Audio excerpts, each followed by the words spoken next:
vài lời của bài hát.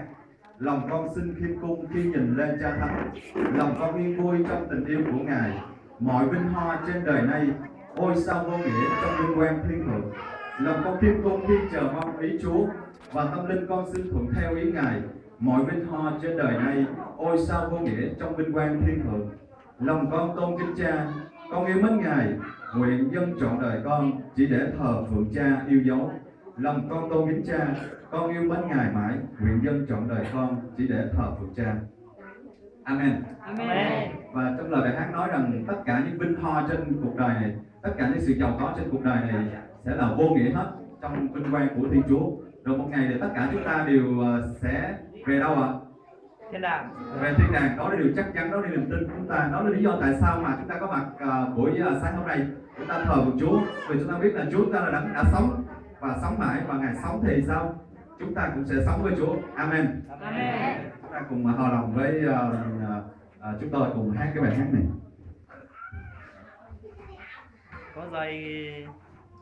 Có dây cắm rồi ly không? Không có. Tại vì cái này nó không có cái cắm rồi. Nếu mà mọi người biết cái bài hát này chúng ta cùng hát theo.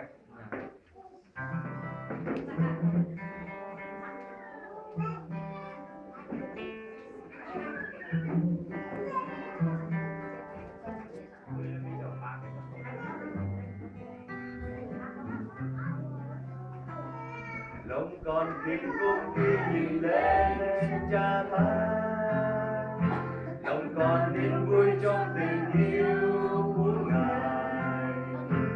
Ôi vinh hoa trên đời này, ôi sao vô nghĩa trong vinh quang thiên thượng.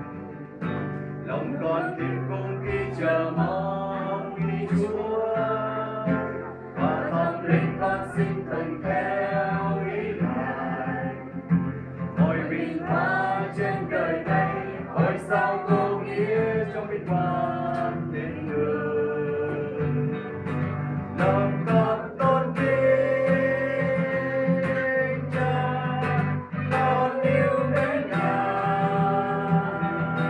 mãi, nguyện dâng trọn đời con chỉ để thờ phượng Cha yêu dấu.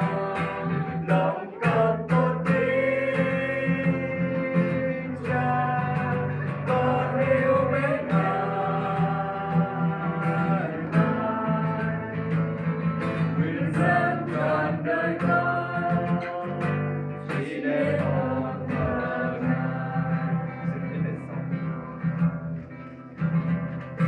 When I look into your holiness, when I gaze into your loveliness,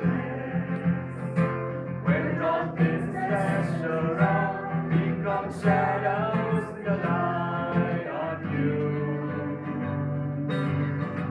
when I found joy of reaching your heart, when my will become victorious in your love, when all things flash around become shadows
trần ai